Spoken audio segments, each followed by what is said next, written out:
A powerful Mafia boss discovers he has triplets he never knew about, forcing him to confront his past mistakes and choose between his criminal empire and a chance at fatherhood. But before we continue with this heartwarming story, make sure to subscribe to stay updated with more touching family tales.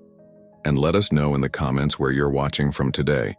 Christopher Valentino stood on the balcony of his mansion, looking down at the estate below.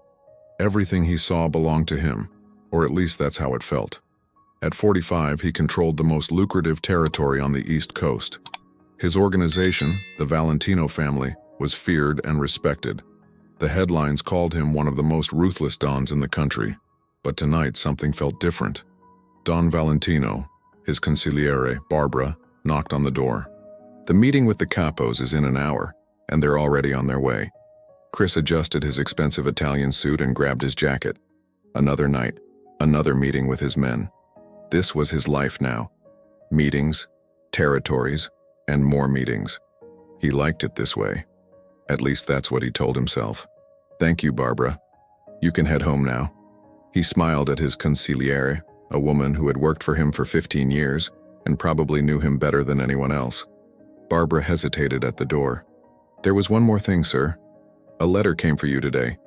No return address, but it has the Carter name on it. Chris froze. Carter. A name he hadn't heard in years. A name he tried very hard not to think about. Elena Carter. The woman he had loved more than anything until his family found out and destroyed everything. Just put it on my desk, he said, trying to sound casual, but his heart was racing. After Barbara left, Chris picked up the envelope. He didn't need to open it to know who it was from. Elena Carter, the woman who had worked in his family's mansion as a housekeeper. The woman whose smile had captivated him.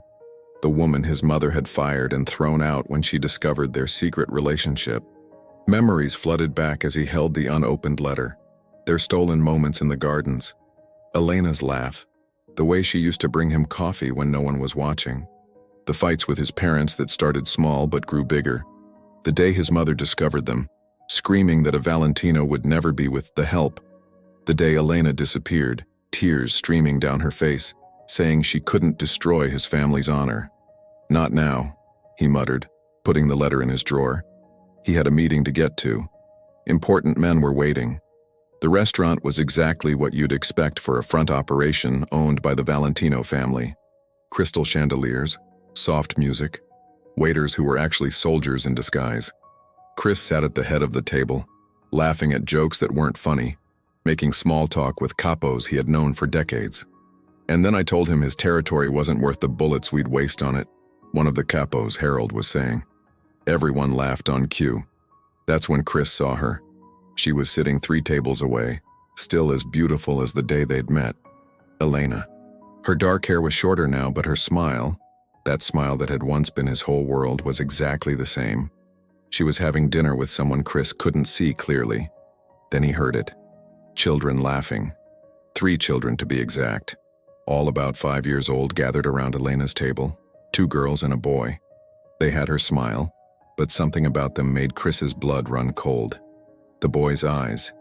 The way one of the girls tilted her head. These weren't just any children. Don Valentino, are you all right? Harold was looking at him with concern. Chris couldn't breathe. He couldn't think. Math wasn't his best subject, but he could count. 5 years. Elena had left 6 years ago.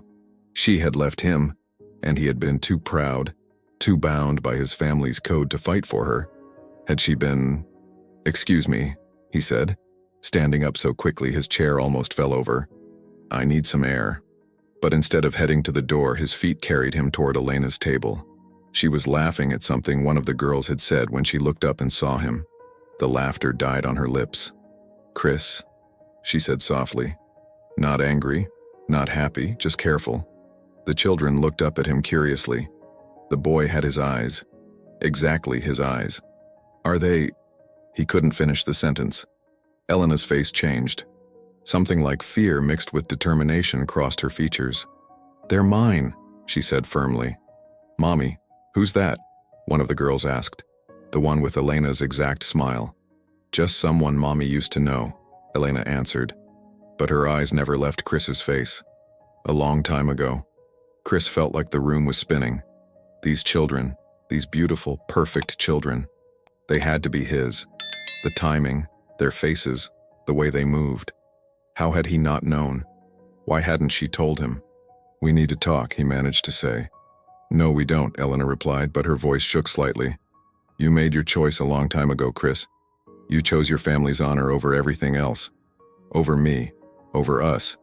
But there—" He lowered his voice, aware of the curious looks from nearby tables, including his own men. "Mine? They're mine," Elena repeated firmly. "I tried to tell you, Chris, when I found out I was pregnant. I came to the gate dozens of times. I wrote letters. Your mother's people turned me away every time. After a while, I got the message. The Valentino family didn't want anything to do with the help who got pregnant." Chris felt like he'd been punched in the gut. He remembered those months after Elena left, how he'd thrown himself into family business, taken over more territory, done anything to avoid dealing with the pain of losing her. His mother had told him Elena had moved away, found someone else, wanted nothing to do with him. "I didn't know," he whispered. "Would it have made a difference?" Elena asked, and for a moment he saw the pain she still carried. "Would you have chosen differently? Would you have defied your mother, your family's traditions?"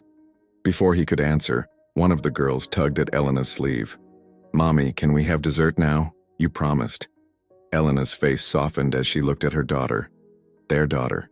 "Of course, sweetie. Why don't you three look at the dessert menu and pick something special?" The children eagerly grabbed the menus, giving Chris a chance to really look at them. The boy had his mother's dark hair, but his father's strong jaw, even at this young age.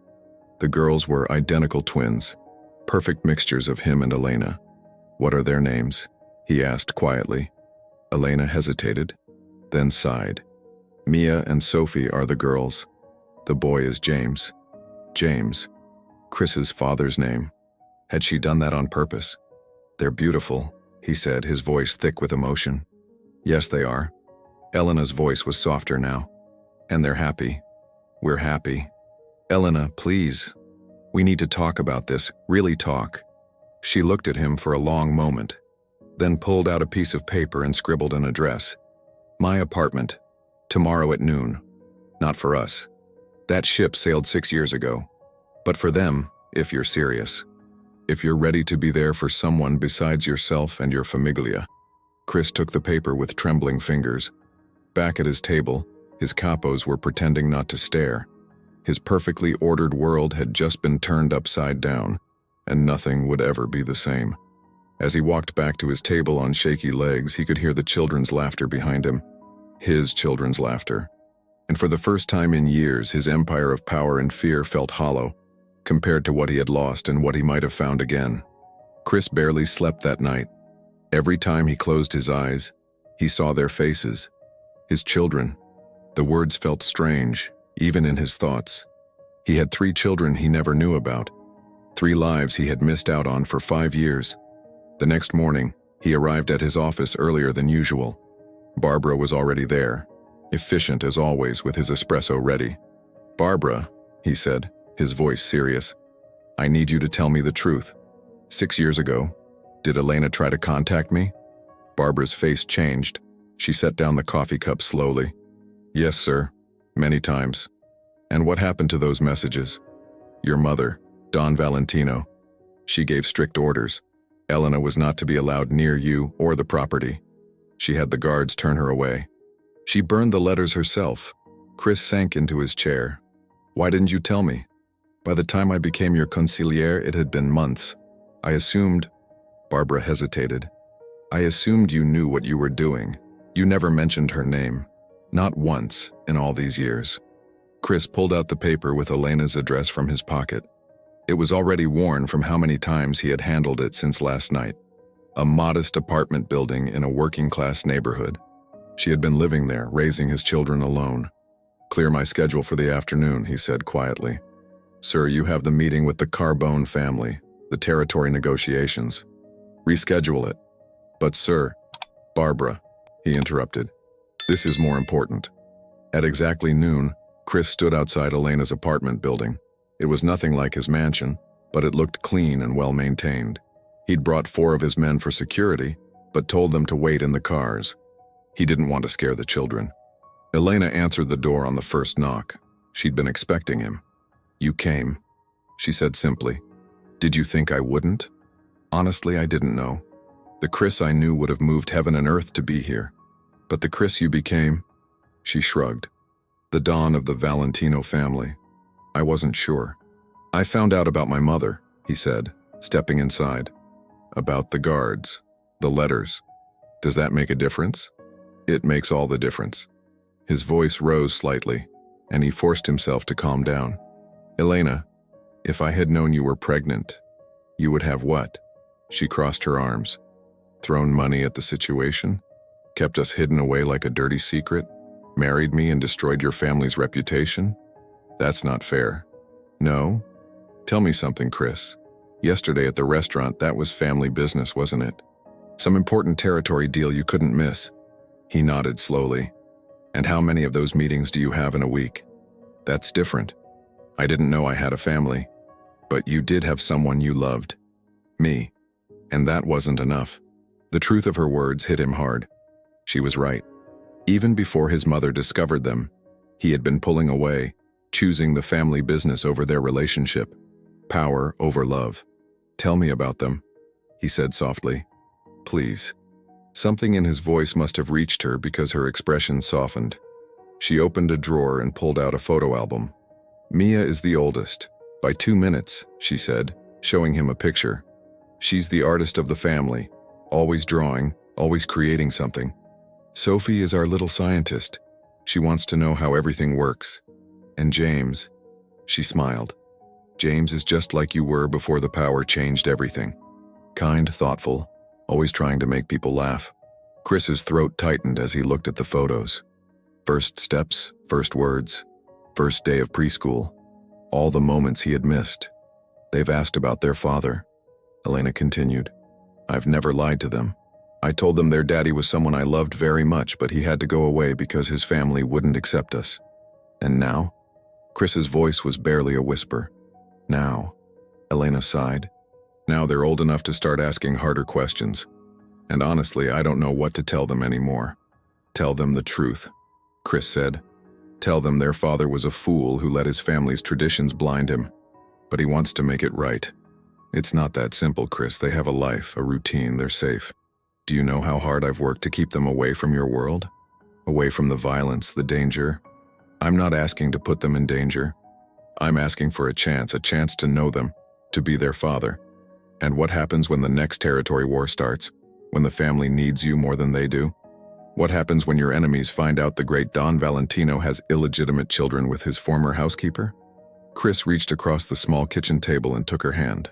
She didn't pull away. "I was wrong, Elena, about everything. I thought power meant controlling the biggest territory, having the most respect. But sitting in that restaurant last night watching our children laugh, that was worth more than every deal I've ever made." Tears formed in Elena's eyes. "I wanted to tell you so many times, even after the pregnancy, after they were born. But your mother made it so clear that we were nothing, that I was nothing. Just the help who got ideas above her station. I'm sorry," he said, and he meant it more than any words he'd ever spoken. "I know those words aren't enough, but I am so sorry." Just then, his phone buzzed. Barbara's name flashed on the screen. Without hesitation, Chris turned the phone off completely. Elena noticed. "Don't you need to get that? Isn't that how it works? The family always comes first?" "No," he said firmly. "Nothing is more important than this conversation." She studied his face for a long moment. "The children have a play at school next week. They're doing the 3 Little Pigs. Mia is the smart pig who builds with bricks. Would it be okay if I came? 3rd row, left side," Elena said quietly. "That's where I always sit. It starts at 2. Chris felt hope bloom in his chest for the first time since last night. "I'll be there." "Chris," Elena's voice stopped him as he stood to leave. "If we do this, if we let you into their lives, you have to be sure. Really sure. Because if you disappear on them like you did on me, or if your world touches them, if they get hurt because of who you are—" "I won't," he promised. "I've spent the last 6 years building an empire that means nothing. I'm done choosing power over love." As he walked out of her apartment, Chris pulled out his phone and turned it back on. Dozens of messages and missed calls lit up the screen. Important capos demanding his attention. Territory disputes waiting to be resolved. Money waiting to be collected. For the first time in his life, none of it seemed to matter. He called Barbara. "Cancel everything next week and find me some books about parenting. And what do 5-year-olds like? What toys? What games? I need to learn everything."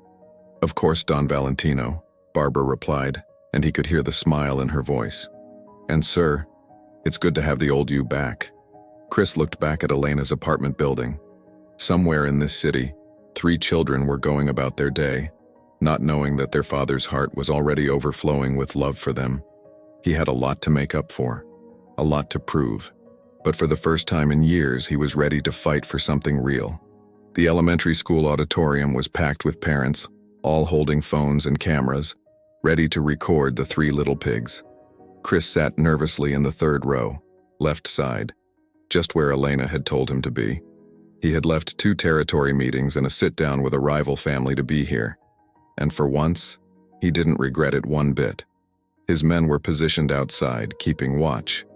He couldn't take chances, not with his children nearby, even if they didn't know he was their father yet. Elena arrived with the children, all 3 of them dressed in their costumes. She noticed him immediately but didn't seem surprised. She had known he would come. He had texted her every day this week to confirm the time and place. "Remember," she whispered as she passed his row, "they don't know who you are yet. We agreed to take this slow." Chris nodded. He was just another face in the crowd today, but his heart nearly burst when Mia came on stage in her brick builder pig costume. She delivered her lines perfectly, wagging her finger at her siblings about the importance of building a strong house. Sophie and James sat in the audience with Elena, cheering their sister on. After the play, Chris watched from a distance as parents congratulated their children. He wanted so badly to go tell Mia how wonderful she had been, to hug all 3 of them, but he had promised Elena they would do this right. "Mr. Valentino?" A teacher approached him. "I'm Mrs. Thompson, the children's teacher." Chris tensed. "Does Elena know you're talking to me?" The teacher smiled kindly. "She told me you might be here. She also told me the situation." She paused. "They're wonderful children. You should be proud." "I am," he said, his voice thick with emotion. "I just wish—" "It's never too late to be a good father," Mrs. Thompson said gently. "Just be patient. They're worth waiting for." Over the next few weeks, Chris learned what it meant to be patient. He started small, sending anonymous gifts to the school. New art supplies for Mia's class, a science kit for Sophie's after-school program, and sports equipment for the playground where James loved to play. Elena knew who the gifts were from, of course. They were so excited about the new soccer balls, she told him during one of their weekly coffee meetings. These meetings had become their time to talk about the children, to plan the next steps. "And the art supplies?" he asked eagerly. "Mia hasn't put down those new colored pencils since they arrived. She's already filled up half a sketchbook." Chris smiled, imagining his daughter drawing. "I'd love to see her artwork sometime." Elena hesitated, then pulled out her phone. "Here," she said, showing him a photo. She drew this yesterday. It was a picture of 3 pigs, clearly inspired by the play, but they were wearing regular clothes and doing everyday things. One was painting, one was reading a book, and one was playing soccer. "It's them," Chris realized. She drew herself and her siblings. "She's very observant," Elena said. "All 3 of them are. They notice everything. Have they asked about me? About the man from the restaurant?" Elena stirred her coffee slowly. "Sophie asked if you were someone I used to work for. James said you looked familiar, like someone he'd seen in a dream." Chris's heart ached. "And Mia?" "Mia?" Elena smiled slightly. "Mia said you had kind eyes." Tears threatened to spill from those kind eyes. "When can I meet them? Really meet them?"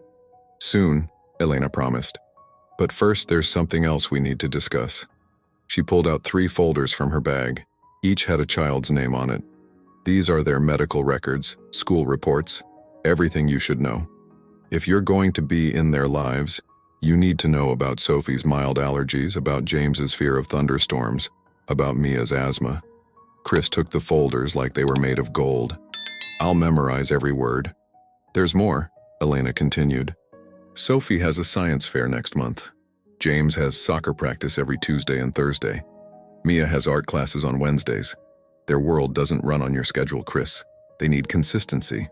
I'll rearrange everything, he said without hesitation. Barbara's already working on restructuring my responsibilities. I'm delegating more to my capos. And what about your mother? Won't she object to her son suddenly working half-days for illegitimate children? Chris's face hardened. Let her object. I've given that family everything for 15 years. It's time I gave something to my real family instead. The word family hung between them, heavy with meaning. They weren't a couple anymore. Both had been clear about that, but they were connected by something stronger than romance. 3 beautiful children who deserved the best of both their parents. That evening, Chris sat in his study, spreading the folders across his desk. He had ordered pizza, something he hadn't done in years, and settled in for a night of learning about his children. Sophie was allergic to strawberries and peanuts. James had won a Most Improved Player award in his soccer league last season. Mia had been chosen to have her artwork displayed in the school hallway. His phone buzzed constantly with calls from his capos, but he ignored them all. Instead, he opened his laptop and started making notes. Soccer gear in James's size, art supplies Mia might like, science books for Sophie, not to send to the school this time, but to have ready at his place, just in case they ever wanted to visit their father. The next morning, he called his real estate agent. The mansion isn't right, he said. I need something more family-friendly. A place with a yard near good schools. But still secure. Very secure. But sir, you just renovated the estate last year. The security system alone cost. Things change, Chris said, looking at a crayon drawing Elena had given him, Mia's latest masterpiece. People change. Later that week, he met Elena for their regular coffee. She looked troubled. What's wrong? He asked immediately. It's James, she said. He has a father-son day at school next week. He usually takes my brother Tom. But this morning he asked me why he doesn't have a dad like his friends do. Chris's heart squeezed painfully. What did you tell him? I told him that families come in all different shapes and sizes, that some kids have 2 parents, some have 1, some have more. But, she looked directly at him. I think it's time for you to meet them properly. Not as a stranger in a restaurant, but as, she took a deep breath, as their father. Chris felt like his heart might explode. Are you sure? No, Elena admitted. But they deserve to know. And you've proven over these past weeks that you're serious about this. You haven't missed a single coffee meeting. You've learned their schedules, their likes and dislikes. You're trying. When? His voice was barely a whisper. This Saturday. I'm taking them to the park near our building.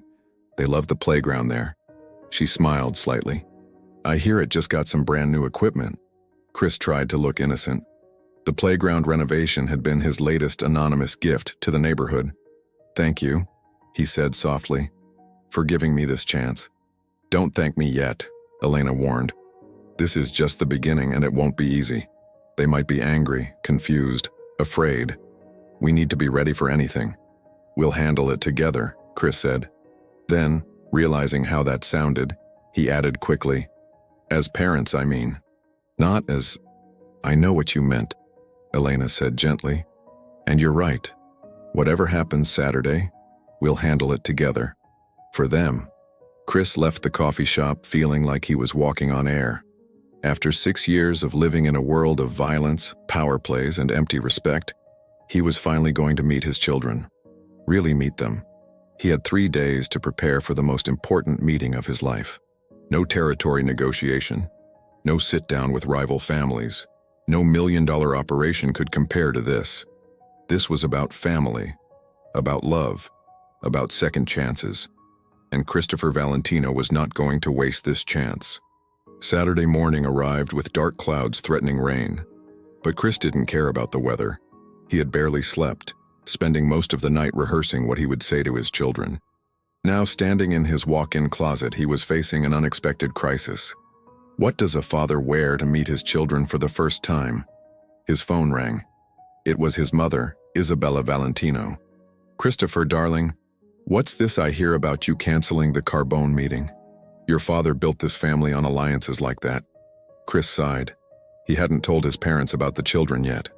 Mother, I can't talk right now. I have somewhere important to be. More important than a territory agreement? The capos are worried, Christopher. They're saying you've changed. Maybe I have, he said, finally selecting a simple sweater instead of his usual tailored suit. And maybe that's not a bad thing. This is about her, isn't it? Isabella's voice turned cold. I saw you at Russo's 2 weeks ago, with that woman, the one who used to work for us. Chris froze. You were there? I was having dinner with the Marchetti family. I saw you approach her table. Those children, she paused. Tell me they're not yours. They are, Chris said firmly. You have 3 grandchildren, Mother, triplets. Their names are Mia, Sophie, and James. The silence on the other end was deafening. Then, how dare she keep this from us? We'll sue for custody. We're Valentinos. We have rights. No. Chris's voice was sharp. You will do no such thing. Elena raised them perfectly well without us. Without me. If anyone should be angry, it's them. But the family is just an organization, Mother, Chris interrupted. These are my children, your grandchildren. And if you want to be part of their lives, you'll respect how Elena and I choose to handle this. He hung up before she could respond. His hands were shaking. He should have known his mother would make things difficult. The Valentinos weren't used to not getting their way. At the park, Chris arrived early. His men were positioned discreetly around the perimeter. He couldn't take chances, not with his children exposed in public. But he'd made it clear, stay invisible, don't scare anyone. He sat on a bench, watching other families enjoy their Saturday morning. A father teaching his daughter to ride a bike. A mother pushing her son on the swings. Simple moments he had missed out on. His phone buzzed again. A text from Barbara. Your father is at the compound. He's demanding to see you. Chris typed back, tell him I'm busy meeting his grandchildren. A few minutes later, Elena's old car pulled into the parking lot. Chris's heart stopped when he saw them get out. The children were dressed in bright raincoats. Purple for Mia, yellow for Sophie, blue for James. They ran toward the playground, their mother following more slowly. Are you ready? Elena asked when she reached him. No, Chris admitted, but I don't want to wait another minute. They walked together to the playground. The children were already playing. James on the new swing set, the girls taking turns on the slide. Kids, Elena called softly. Can you come here for a minute? There's someone I want you to meet. The triplets ran over, curious but not shy. Up close, Chris could see every detail of their faces. Sophie had a small freckle under her left eye, just like him. James's hair fell across his forehead the same way Chris's did. Mia had her mother's dimples. This is Mr. Valentino, Elena began, then paused. Christopher, and he's your father. The children stared at him. James's mouth fell open. Sophie grabbed her sister's hand. Mia just tilted her head, studying him with those wise eyes. You're our daddy? James asked finally. Chris knelt down to their level. Yes, I am. And I know I haven't been here, and I'm so sorry about that. But I want to be here now if you'll let me. Where were you? Sophie's voice was small but clear. Chris looked at Elena for help, but she shook her head slightly. They had agreed to be honest. I was being foolish. I was so busy trying to be powerful that I forgot what really matters. Family matters. You matter. Do you have other kids? Mia asked. No, Chris said softly. Just you 3. And you're more than enough. You're everything. Before anyone could say more, a sharp voice cut through the air. Christopher! Isabella Valentino was striding across the park, Chris's father Antonio right behind her. They were both dressed in expensive clothes, looking completely out of place among the weekend park crowd. 4 of their personal guards followed at a distance. Mother, don't, Chris warned, standing up. These are our grandchildren, Isabella announced, looking at the triplets with a mixture of pride and something Chris couldn't quite identify. They should be at our estate, not in some public park. Mrs. Valentino, Elena said coolly, stepping in front of her children. This isn't the time or place. Oh, it speaks, Isabella sneered. Tell me, dear. How much money did you think you'd get by hiding our grandchildren from us? The triplets pressed closer to their mother, scared by the angry woman's tone. Chris stepped between his parents and his family. "You will not speak to Elena that way," he said, his voice low and dangerous. "She has been a wonderful mother. She protected them, loved them, gave them everything they needed when our family turned her away." "Son," Antonio tried, "be reasonable. Think of the implications. We need to handle this privately, with lawyers. Think about what the other families will say." "No." Chris turned to his children, who were watching with wide eyes. "I'm so sorry about this. This isn't how I wanted our first meeting to go. But I want you to know something. Your mother is the strongest, bravest person I know. And everything she's done to protect you." Mia stepped forward suddenly, her small hand slipping into Chris's. "Your eyes are sad," she said simply. That simple observation, that innocent touch, broke something in Chris. Tears fell freely down his face. "I am sad," he admitted. "Sad that I missed so much. Sad that I'm only meeting you now. But also very, very happy that I get to meet you at all." Sophie and James moved closer too, curious rather than afraid now. Isabella started to say something else, but Antonio put a hand on her arm. "Isabella," he said quietly. "Look at them." The children were standing with Chris now, looking up at him with questions in their eyes. Elena watched carefully, ready to step in if needed, but letting the moment unfold. "Can we call you Daddy?" James asked suddenly. Chris looked at Elena. She nodded slightly. "I would love that," he said, his voice breaking. "But only if you want to. We can take it slow. Get to know each other first." "I want to know everything," Sophie declared. "Do you like science?" "I love science, especially space." "And soccer?" James added hopefully. "And drawing?" Mia chimed in. Chris laughed through his tears. "I want to know everything about you too. Everything you like, everything you don't like, all your favorite things." Isabella and Antonio stood awkwardly to the side, watching their son interact with his children for the first time. The anger seemed to drain from Isabella's face, replaced by something softer. "They have your eyes," she said quietly to Chris. "All three of them." "They have a lot more than that," Elena said, speaking up. "They have his kindness, his heart, his spirit. Everything good about Chris before your world consumed him." She looked at Chris with something like hope. "And now, maybe they'll have their father too." The rain that had been threatening all morning finally began to fall, soft and gentle. But nobody moved. The Valentino family, all three generations, stood in the rain watching as something broken began to heal, as something lost began to be found. It wasn't perfect. There would be more difficult conversations, more tears, more adjustments. Chris would have to figure out how to protect his children from his world while still being part of their lives. But it was a start, and sometimes a start is all you need. The weeks following the park meeting brought big changes to everyone's lives. Chris had purchased a property just 10 minutes from Elena's apartment, a secure compound with a big backyard and a room for each of the children. He'd let them pick their own colors for the walls: deep purple for Mia's room, sky blue for Sophie's, and forest green for James's. Today was their first overnight visit. Chris had never been more nervous in his life. He'd stationed extra guards around the perimeter, but told them to stay invisible. He wanted his children to feel safe, not like they were in a prison. "The EpiPen for Sophie's allergies is in the kitchen drawer," Elena reminded him for the third time. "And Mia's inhaler is in my pocket," Chris finished. "And James might get scared if there's thunder, but reading him a story helps." "I remember everything, Elena." She nodded, but he could see the worry in her eyes. This was the first night she would spend away from them since they were born. "Mommy will be fine," Sophie said, hugging her mother's legs. "Daddy has a telescope. He's going to show us the stars." The word Daddy still made Chris's heart skip a beat. The children had started using it naturally, though sometimes they still called him Chris. He treasured both equally. "And he got art supplies," Mia added excitedly. "Real artist ones. And a soccer goal in the backyard."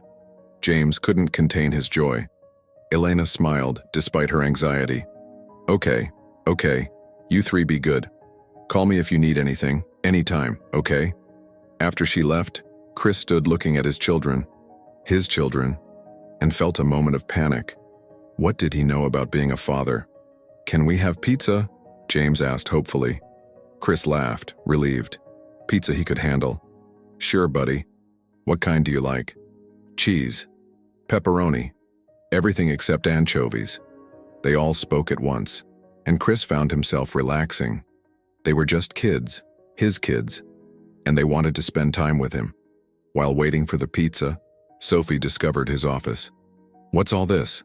she asked, pointing at his computer screens showing maps of territory and coded financial data. "That's what I do for work," Chris explained carefully. "I help run my family's business operations." "Is that why you weren't with us?" The question was innocent, but it hit Chris hard. "Partly," he admitted. "I thought being powerful meant controlling territories and making money. But I was wrong. Being successful means being there for the people you love." Sophie considered this. "Like how Mommy always comes to our school plays?" "Exactly like that." Chris swallowed hard. "I'm sorry I missed those plays, but I won't miss any more." "Promise?" Sophie's eyes were serious. "I promise." The pizza arrived, and they ate in the living room, something Chris had never done before. The children told him about their school, their friends, their dreams. "I want to be an astronaut," Sophie declared, "and discover new planets." "I'm going to play soccer in the Olympics," James said confidently. "I want to paint pictures that make people happy," Mia added softly. Chris listened to each dream with equal attention. "You can be anything you want to be," he told them. "I'll help you get there." After dinner, they set up the telescope on the back porch. Chris had taken astronomy classes years ago, and Sophie was impressed by his knowledge of constellations. "That's Orion," he pointed out. "See his belt? 3 stars in a row."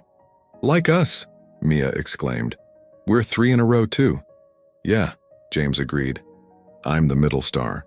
"No, I am," Sophie argued. "Actually," Chris intervened, "you're all special stars. Just like in the sky, each one of you shines in your own way." The children loved this idea, and soon they were making up their own constellations. Chris took pictures on his phone to send to Elena, wanting her to be part of the moment too. Bedtime proved more challenging. Despite their excitement about their new rooms, the children were nervous about sleeping in a strange place. "Can we all sleep in the same room?" James asked, clutching his favorite stuffed dog. "Please?" The girls echoed his request. Chris thought about it. "How about we make a fort in the living room instead?" This suggestion was met with enthusiastic approval. Soon the living room was transformed with blankets, pillows, and string lights Chris had found in storage. He read them 3 stories, one chosen by each child, until their eyes started drooping. Just as they were falling asleep, thunder rumbled outside. James tensed immediately. "It's okay," Chris soothed, pulling his son close. "Remember what the telescope showed us?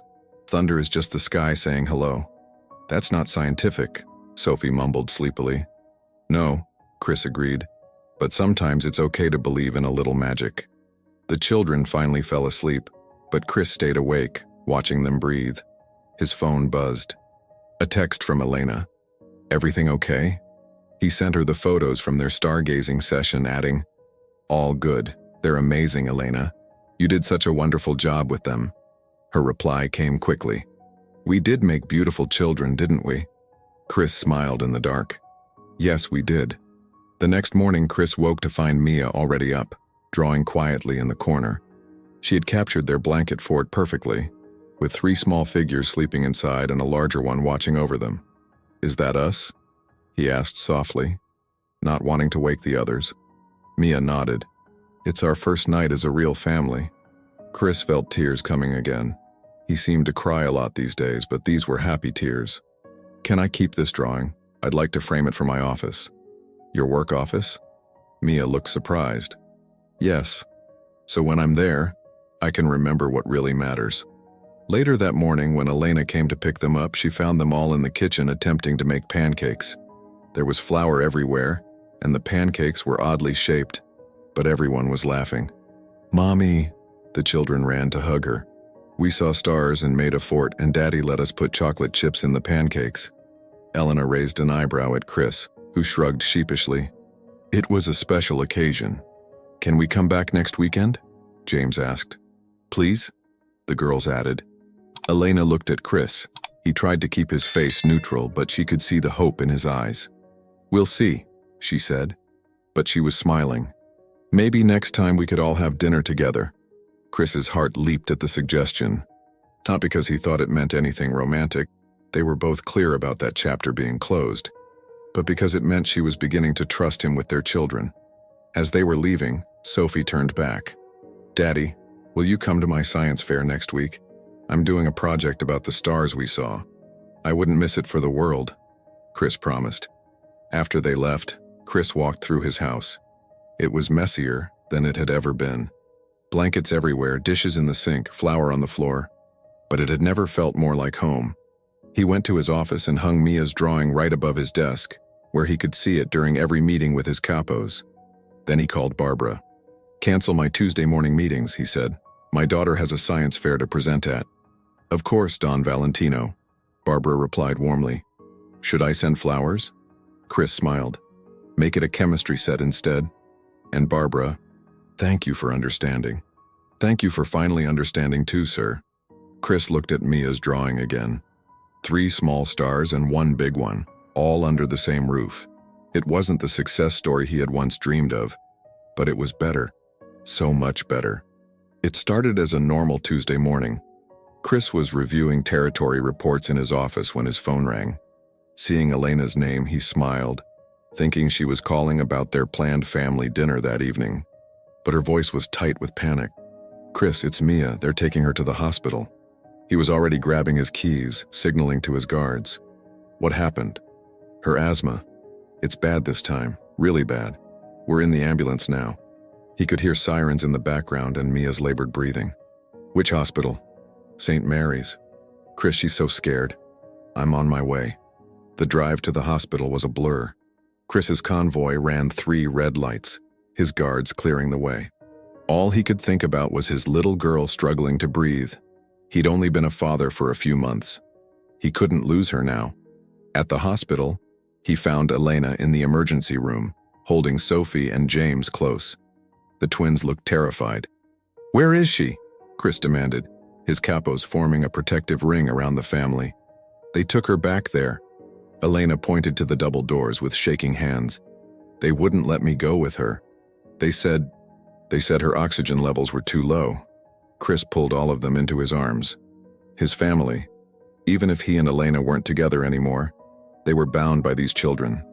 She's going to be okay, he said firmly. She has to be okay. Hours passed in the waiting room.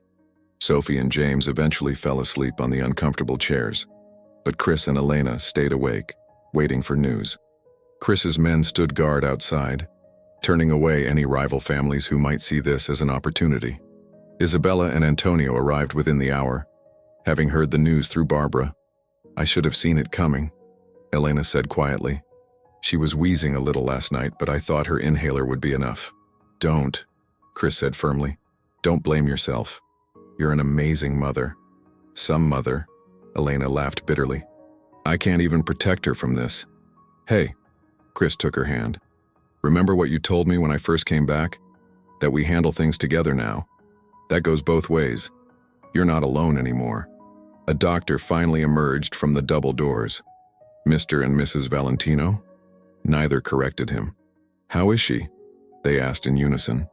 Mia is stable now, but she had a severe asthma attack. Her airways were severely constricted. We've started her on medication, but we'd like to keep her overnight for observation. Can we see her? Chris asked. The doctor nodded. She's been asking for both of you, and her siblings. They woke Sophie and James gently, and the family, along with Isabella and Antonio, followed the doctor to Mia's room. She looked so small in the hospital bed, with tubes in her nose and monitors beeping around her. Daddy! Her voice was weak. You came. Chris rushed to her side, taking her tiny hand in his. Of course I came, sweetheart. I'll always come when you need me. Both of you. Mia smiled tiredly at her parents. Together, Chris and Elena exchanged a look over their daughter's head. Even in the hospital, Mia was trying to play matchmaker. Sophie and James climbed carefully onto their sister's bed. Does it hurt? Sophie asked. Not anymore, Mia assured them. The doctors gave me special medicine. I was scared, James admitted. Me too, Mia said. But then I remembered what Daddy said about stars, that we're all special stars that shine our own way. I just needed to shine a little harder to breathe better. Chris felt his throat tighten. He hadn't known his words had meant so much to her. The night wore on. The twins eventually fell asleep again, curled up in a chair together. Chris and Elena sat on either side of Mia's bed, neither willing to leave. Isabella and Antonio sat quietly in the corner, watching their son with his family. You don't have to stay, Elena told Chris around midnight. I know you have that meeting with the Genovese family tomorrow. Barbara's handling it, Chris said firmly. This is where I need to be. Mia stirred in her sleep, and both parents instinctively reached to adjust her blanket. Their hands touched briefly. Remember when they were born? Elena asked softly. How tiny they were? I wish I had been there, Chris said, the familiar regret washing over him. You're here now. Elena's voice was gentle. When it matters. Morning came, and with it better news. Mia's breathing had improved significantly, and the doctor said she could go home the next day. But she would need more aggressive treatment for her asthma, including daily nebulizer treatments and possibly a specialist. I'll get the best specialists, Chris promised. Whatever she needs. Money is no object. We can handle, Elena started, but Chris shook his head. Please let me do this. Not because I'm trying to throw money at the problem, but because she's my daughter and I love her. I love all of them. Elena studied him for a moment, then nodded. Okay, but I have conditions. Anything. We do this as a team. Every decision we make together. And you have to promise me something else. What's that? Promise me you won't disappear again. Not just for Mia, but for all of them. They need their father. The father you are now, not the Don you were before. Chris looked at his sleeping daughter, at the twins curled up together, at the woman who had raised them alone for so long. In the corner, his own parents watched with tears in their eyes. I promise, he said. On everything I love, I promise. Later that day, when Mia was feeling stronger, Chris pulled out his phone. Want to see something special? He showed her a video of the aurora borealis he had found online. See those lights in the sky? They're like nature's own special stars, and guess what? When you're feeling better, we're all going to take a trip to see them. Mia's eyes widened. Really? All of us? All of us, Elena confirmed from the doorway. As a family. But not until you're stronger, Chris added. So you have to follow all the doctor's orders, okay? Mia nodded solemnly. I will. I want to see the skylights with my whole family. That evening, as Mia slept peacefully, her breathing finally easy, Chris sat in the hospital corridor. He pulled out his phone and began composing a message to his capos. Effective immediately, I am stepping back from day-to-day operations, he wrote. My family needs me, and for the first time in my life I'm choosing what really matters. He pressed send without hesitation. Power had a different meaning now. It wasn't measured in territories or fear, but in the steady breathing of his sleeping daughter and the trust in her eyes when she called him Daddy. Down the hall he could hear Sophie explaining constellations to James and Elena's gentle laughter. His family. His real empire. The news about Chris Valentino stepping back from active leadership of his organization sent shockwaves through the underworld. Don chooses family over power, read one underground newsletter. But Chris didn't care about his reputation anymore. His focus was entirely on his family, especially Mia's recovery. 2 weeks after the hospital scare, Chris had transformed one of the rooms in his compound into a special art studio for Mia. The room had perfect lighting, medical-grade air purifiers, and all the art supplies a 5-year-old could dream of. Is this really all for me? Mia asked, her eyes wide as she took in the easels and paints. All for you, princess, Chris smiled. The doctor said you need a calm place to do your breathing treatments. I thought maybe art could help make those treatments more fun. Elena stood in the doorway, watching them. She'd been doing that a lot lately, watching Chris with the children, seeing how completely he'd changed. The nebulizer treatments take 20 minutes, she reminded them. That's a long time for a 5-year-old to sit still. That's why I got these. Chris pulled out a set of watercolor paints. You can paint while the medicine helps you breathe. And look, Sophie and James have spaces too. He showed them the other corners of the room. A small telescope by the window for Sophie, and a comfy reading nook with sports magazines for James. So we can all be together during Mia's treatments, he explained. Elena felt tears in her eyes. This was the man she had fallen in love with all those years ago before power and violence had consumed him. He was back, but different. Better. "Mommy, can we stay here tonight?" Sophie asked. "Please?" The children had been splitting their time between both homes, but since Mia's hospital stay, they'd been wanting to be together as a family more often. "Actually," Chris spoke up, "I wanted to talk to all of you about something." He led them to the living room where they all sat on the big couch that had become their favorite spot for family meetings. "I've been thinking," he started. "This compound is too big for just me, and Mia needs both her parents close by for her treatments. So what if we turned this into our family home? All of us." The children's eyes lit up, but Elena tensed. "Chris, not like that," he quickly added. "I had the contractor look at it. We can create 2 completely separate living spaces. You and the kids would have the main house, and I could take the guest house out back. We'd each have our own space, our own privacy. But we'd be close enough for the children, especially for Mia's late-night treatments." "I want that," James exclaimed. "Then we could play soccer in the backyard every day," Sophie added. "And paint together," Mia said softly. Elena looked at their hopeful faces. "Can I think about it?" "Of course," Chris said. "No pressure, it's just an idea." But later that night, after the children were asleep, Elena found Chris in the kitchen. "Did you really mean what you said about separate spaces?" she asked. "Completely separate," he assured her. "I know we're not getting back together, Elena. I respect that. This isn't about us. It's about them." She sat at the kitchen island. "The thing is, you're different now." "I had to be," he said simply. "When I saw Mia in that hospital bed, I finally understood what you tried to tell me all those years ago. Power means nothing if you don't have people to share it with." The old Chris would have just thrown money at the problem. Hired nurses, bought medical equipment. The old Chris was a fool. He smiled sadly.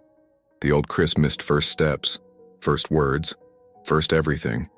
I can't get those moments back, but I can be here for all the moments to come. Just then, they heard coughing from upstairs. Both parents rushed to Mia's room, finding her sitting up in bed, wheezing slightly. "I got it," Chris said, already reaching for the nebulizer. He sat on the bed helping Mia with her mask while Elena got her art supplies ready. "Tell me a story," Mia asked through the mask. "Which one would you like?" Chris asked. "The one about how you and Mommy met." Chris and Elena exchanged looks. They had never told the children that story. "Well," Chris began, "it was a rainy day, much like today." As he told the story of meeting Elena in the gardens of his family's estate, before he'd taken over as Don, before power had seemed so important, he watched his daughter paint. Her breathing eased as she listened and created. Sophie and James wandered in, drawn by the story. Soon all 3 children were sitting on the bed, listening to tales of their parents' past.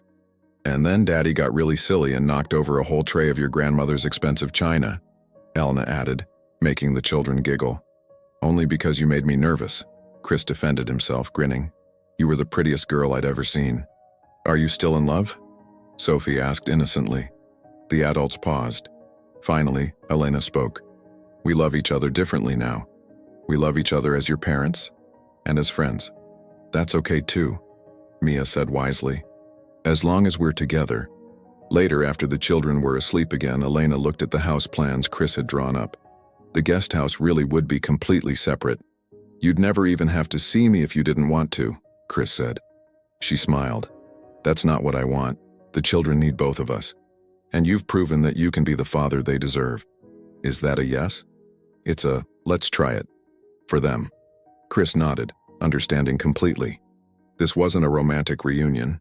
It was something different. Something maybe even more important. The next morning, he called his contractor. As he discussed the renovations, he looked out at the garden where his children were playing. James was practicing soccer moves. Sophie was explaining something scientific to her siblings, and Mia was setting up her easel. His phone buzzed with messages from his capos, concerned about his decision to step back. He ignored them all. Instead, he took a picture of his children and sent it to his mother. "This is what real power looks like," he wrote. Isabella's response surprised him. "Yes, it does. Your father and I would like to come for dinner this weekend if that's okay with Elena." Chris smiled. Everyone was learning, changing, growing, all because of three little stars who had shown them what really mattered. In her art studio, Mia was painting again. This time, her picture showed two houses, one big, one small, with 5 people in between them. Above them, she painted a bright sky filled with stars. "That's beautiful," Chris said, watching over her shoulder during her morning breathing treatment. "It's us," Mia explained. "All of us together. Different, but still a family." Out of the mouths of babes, Chris thought. Different, but still a family. Maybe that was the best kind of family to be. Moving day brought controlled chaos to the Valentino compound. Professional movers carried furniture while construction workers put the finishing touches on the renovated guest house. The children ran excited circles around everyone, darting between boxes and workers while Chris's guards maintained security around the perimeter. "Be careful," Elena called out as the triplets nearly collided with a man carrying paint cans. "I got them," Chris said, scooping up James under one arm and Sophie under the other. Mia followed, giggling at her siblings' predicament. "Daddy, put us down," Sophie squealed. "I don't know." Chris pretended to think about it. "What do you think, Mia? Should I put them down?" "Only if they help me organize my art supplies," Mia bargained, showing a hint of her father's negotiating skills. Isabella Valentino watched this scene from the front porch, a strange expression on her face. She had come to help with the move, bringing an army of her own people, but now she was just watching her son with his children. "He's different with them, isn't he?" Elena said, joining her former. "Well, what were they to each other now?" Isabella nodded slowly. "I haven't seen him laugh like that since before you left, before we made you leave. He's found his way back to himself," Elena observed. "The real Chris, not the Don the family created." Isabella turned to her. "I owe you an apology, Elena. What I said at the park that day, what I did 6 years ago, it was unforgivable, but not unexpected," Elena said gently. "You were protecting your family, your legacy. I was wrong," Isabella admitted. "You protected those children far better than we ever could have. You gave them love instead of power. You raised them to be good, kind people." Inside the house, Chris was helping the children set up their rooms. Each child had picked a special project to do with their father. In Sophie's room, they were hanging a massive solar system model from the ceiling. "Jupiter's the biggest planet," Sophie informed him seriously. "That's right," Chris agreed. "Just like you're the oldest by 2 minutes. But size doesn't matter," Sophie recited something her mother often said. "We're all special in different ways." In James's room, they were setting up a display case for his growing collection of soccer trophies. "Even the participation ones?" Chris asked. "Mommy says every trophy tells a story," James explained. "Even the ones that don't say winner." Mia's room took the longest. They had to set up her easel just right, position her nebulizer where she could reach it easily, and arrange all her art supplies by color. "Perfect," Mia declared finally. Chris looked around at his daughter's room, remembering the sterile hospital room from just weeks ago. "Yes, it is perfect." That evening, after the workers and movers had left, the family gathered in the kitchen. Isabella had insisted on having dinner prepared, though she'd hired people to do it, not made it herself. "Grandma?" Sophie asked as they ate. "Will you and Grandpa visit more now?" Isabella glanced at Elena, who nodded slightly. "We'd like that very much, dear," Isabella said. "If it's all right with your parents, both of them." "Both?" James checked. "Both of them," Isabella confirmed. "Your mother and father are both part of this family." After dinner, Chris walked his mother to her car. "Thank you," he said simply. "For what?" "For trying, for accepting this unconventional arrangement." Isabella touched her son's cheek. "You know, watching you today, the way you are with them, with Elena, I finally understand why you stepped back from the family business. Some things are worth more than power." As the days passed, the family settled into a routine. Every morning, Chris made breakfast for everyone in the main house before heading to his office in the guest house. He had kept a few key roles in the organization, but delegated most operations to his most trusted capos. The children moved freely between both houses, treating the guest house like an extension of their home. They had even decorated one of its rooms as their special space, a place where they could go when they needed time with just their dad. One evening, about a month after the move, Elena found Chris sitting on the back porch of the guest house, looking troubled. "What's wrong?" she asked, sitting in the other chair. "Some of the old families are pushing back," he said. "They see my stepping back as weakness. They're testing our territories. What are you going to do?" Chris looked at the main house where they could see the children through the windows. Mia was doing her evening breathing treatment while painting. Sophie was reading a book about space, and James was organizing his soccer cards. "I'm going to handle it," he said firmly, "but differently than before. I'll talk to them, negotiate, find peaceful solutions. I'm not risking this," he gestured to the house, "for territory wars. And if talking doesn't work, then I'll remind them why the Valentino family was feared in the first place," Chris said. "But I'll do it smart. Quick, clean, without putting my children at risk." Elena touched his arm gently. "You really have changed. I had good teachers." He smiled, nodding toward the children. Inside, they heard Mia coughing. Both parents stood automatically, but Elena waved Chris back down. "I've got this one," she said. "You had the morning treatment." As she walked away, Chris called after her. "Elena, thank you." "For what?" "For giving me another chance to be their father, for showing me what really matters." She smiled. "You did that yourself, Chris, the moment you chose them over everything else." Later that night, after the children were asleep, Chris sat in his guest house office. But instead of looking at territory reports, he was going through a box of drawings Mia had made for him. One showed their two houses with the words, "My happy family," written in wobbly letters. His phone rang. It was Antonio, his father. "The capos called me," Antonio said without preamble. "They want me to talk sense into you." Chris waited, tensing for the argument. "I told them to go to hell." "You what?" "I told them that my son had finally learned what I never did. That family comes first. Always." Antonio's voice softened. "I'm proud of you, son. For the first time in my life, I'm truly proud of you." Chris looked at Mia's drawing again. "Thanks, Dad. Want to come over this weekend? James has a soccer game." "Wouldn't miss it," Antonio said. "Your mother's already picked out her cheering outfit." After hanging up, Chris walked to the main house to do one final check on the children, something that had become his nightly ritual. He found Elena doing the same thing. They stood together in the hallway between the children's rooms, listening to their peaceful breathing. "We did good," Elena whispered. "You did good," Chris corrected. "I'm just trying to catch up."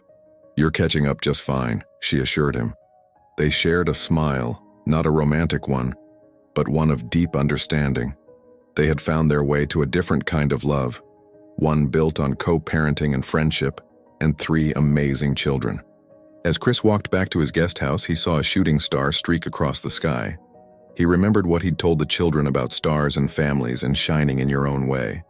Some people might think their arrangement was strange. 2 houses, 2 separate lives, but one united family.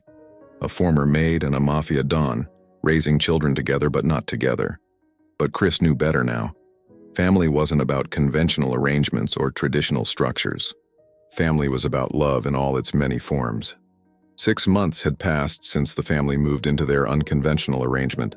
Fall had turned to winter, and now spring was bringing new life to the gardens that connected the main house to Chris's guest house. But more than just flowers were blooming. Healing was taking place one day at a time. The occasion was James's first big soccer game. The whole family had gathered at the local field. Chris and Elena, Isabella and Antonio, even Barbara had come to watch. Chris's guards were positioned discreetly around the perimeter. His children would never know the constant protection their father provided. But something was wrong. James sat on the bench, refusing to play. "He's nervous," Elena explained to Chris. "He's afraid of disappointing everyone." Chris looked at his son, seeing his own childhood fears reflected in those young eyes. Without hesitation, he walked over to the bench. "Hey, buddy," he said softly. "Want to tell me what's going on?" James looked down at his cleats. "What if I mess up? What if I make you and Grandpa ashamed? What if the other kids laugh at me?" Chris felt his heart break a little. How many times had he felt that same fear as a child? How many times had that fear driven him to become someone he wasn't? "James, look at me," he said, kneeling in front of his son. "Do you know what makes me proud? Not winning, not being perfect. What makes me proud is seeing you try your best. Just like you do when you help Mia with her breathing exercises, or when you listen to Sophie's space stories even when you don't understand them." "Really?" James looked up hopefully. "Really, and you know what else? It's okay to be scared. Being brave doesn't mean not being scared. It means doing something even though you're scared." From the sidelines, Antonio watched this exchange. He turned to Isabella, his voice thick with emotion. "We should have been that kind of parents to him." Isabella squeezed her husband's hand. "He learned from our mistakes. He became a better father than we were."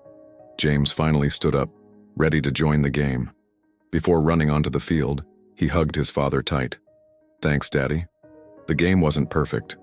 James's team didn't win, but every time he looked at the sidelines, he saw his whole family cheering for him. Not because he was winning, but because he was trying. After the game, as the family walked to their cars, Antonio pulled Chris aside. "Son, I need to say something," he began. "Something I should have said years ago." Chris waited, seeing the struggle in his father's face. "I'm sorry," Antonio said finally. "I'm sorry for making you think that power in the organization was more important than power in life. I'm sorry for pushing you so hard that you almost lost what really mattered." Chris felt tears threatening. "Dad? No. Let me finish. Watching you with your children, seeing how you've chosen them over everything else, and it's made me realize how wrong I was. The territories, the money, the respect. None of it means anything compared to this. I learned that too late," Chris admitted. "Not too late," Antonio corrected. "Look around you." Chris did. He saw Sophie showing her grandmother a new constellation she'd discovered. Mia was drawing the soccer field in her sketchbook, while Elena held her inhaler just in case. James was still on the field, practicing penalty kicks even after the game ended. That evening, they all gathered at the main house for dinner, a new family tradition. Isabella and Antonio had shed their formal attire for casual clothes, looking more relaxed than Chris had ever seen them. "Grandma," Mia asked as they ate, "will you teach me to make cookies like you used to make for Daddy?" Isabella nearly dropped her fork. You want to bake with me? If that's okay," Mia said shyly. "Oh, sweetheart." Isabella's voice wavered. "Nothing would make me happier." Later, as the children showed their grandparents their rooms, Elena found Chris in the kitchen doing the dishes.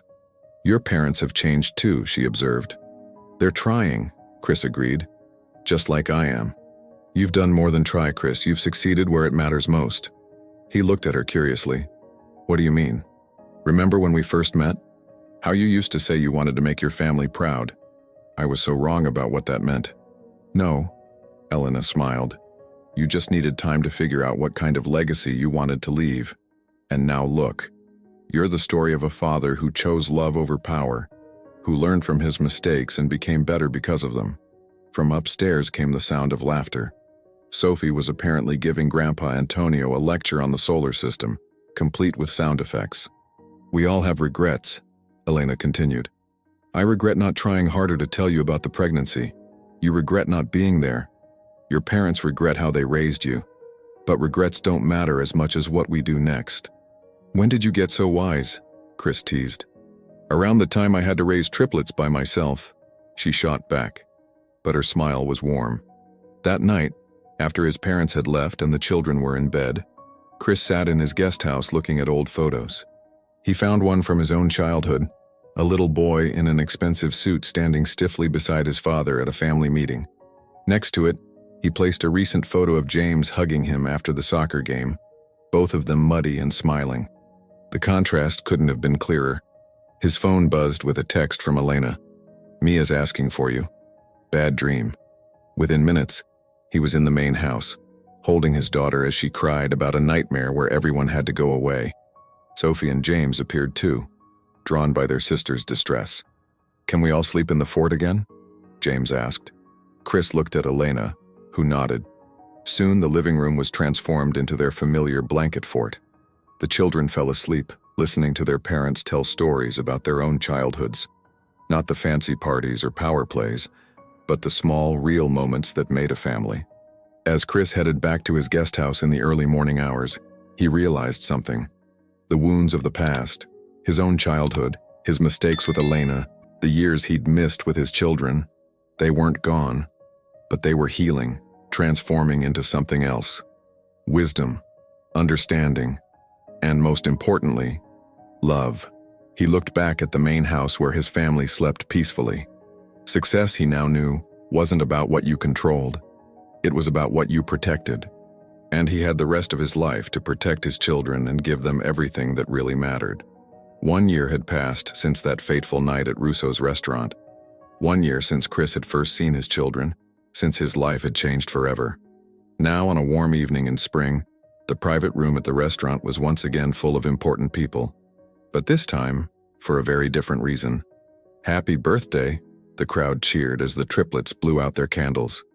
6 years old. Chris could hardly believe it. The private room had been transformed.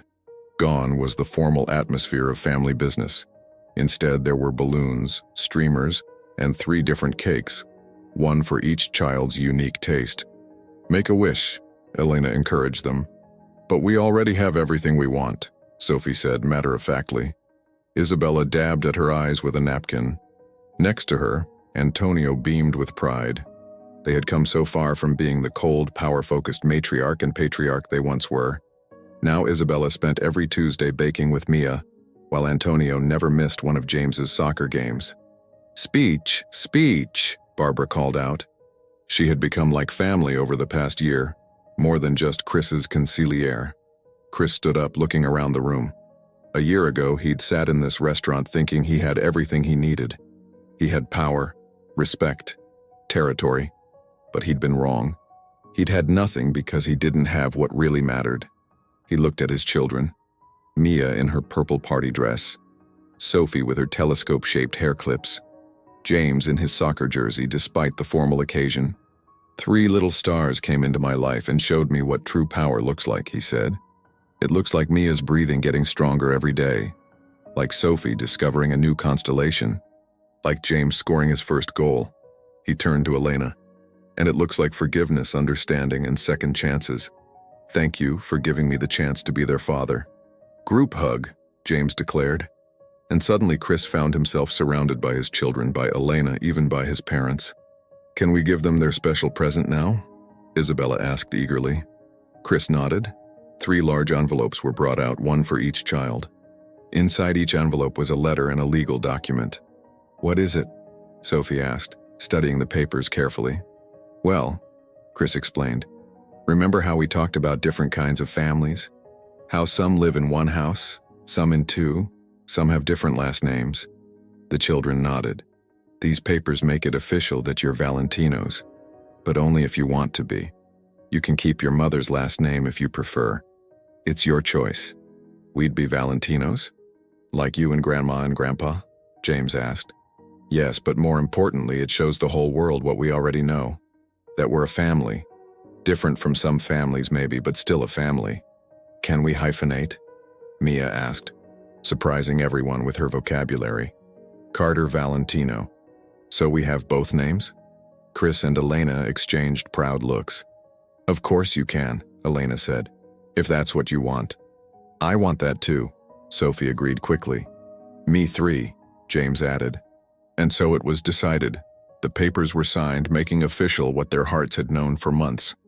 They were the Carter Valentino family, unique and perfect in their own way. Later that evening, as the party wound down, Chris found himself back at the same spot where he'd first seen his children a year ago. Elena joined him. Penny for your thoughts? She asked. I was just thinking about that night. How scared I was when I realized they might be mine. And now I can't imagine my life without them. You've come a long way, she said softly. We all have. He looked at their children, now showing their grandparents how to play a new game they'd invented. Thank you, Elena. For what? For not giving up on me completely, for letting me be part of their lives, for showing me what matters. She touched his arm gently. You did the hard work yourself, Chris. You chose them. Every day, you choose them. And I always will, he promised. The children ran over, full of cake and excitement. "Daddy, can we show Mommy our surprise now?" Chris checked his watch. Perfect timing. They all went outside to the restaurant's garden terrace. The sun was setting, painting the sky in beautiful colors. "Look up," Chris told them. Right on cue, lights began to dance across the sky. Not the real aurora borealis he'd promised them, but a beautiful light show he'd arranged, creating the illusion of dancing lights among the stars. "It's magic," Mia whispered. "Like our family," Sophie added. "Better than winning any soccer game," James declared. Chris looked at his family, his children gazing at the lights, Elena smiling proudly, his parents holding hands like teenagers, Barbara taking pictures of everything. This was his real empire, his true legacy. 1 year ago, he had been a different man, a man who measured worth in territories and respect. Now he measured it in hugs and bedtime stories and soccer games and science projects and crayon drawings. "Daddy?" Mia tugged at his sleeve. "Will you teach me to draw the lights?" "Of course, Princess. We can try tomorrow during your breathing treatment." "Can we all draw together?" Sophie asked. "Even though I'm not good at art?" James added. "Especially because you're not good at art." Chris laughed. "That's what families do. We try things together, even when we're not good at them." Later that night, after the party was over and the children were asleep in their rooms in the main house, Chris sat in his guest house looking at their birthday cards to him. Each one was different. Mia's was a beautiful drawing. Sophie's included scientific facts about birthdays around the world. And James's had a soccer ball sticker and slightly crooked letters. He placed them carefully in a special album he kept, not of territory maps or business achievements, but of real success. His children's artwork, school reports, photographs of family moments. On the last page, he placed a new photo from tonight. All of them looking up at the lights, their faces full of wonder. Below it, he wrote, "The real meaning of power, loving and being loved in return." Christopher Valentino, once known as the ruthless Don who had everything, now had something far more valuable. A family that proved second chances were possible, that love could heal old wounds, and that sometimes the best legacies weren't about what you controlled, but about what you protected. And as he walked the path between his guest house and the main house one last time that night, checking on his sleeping children as he always did, he knew that this moment, this life, this love, was worth more than all the power he'd ever wielded. He had finally found his true empire, and it was worth every star in the sky.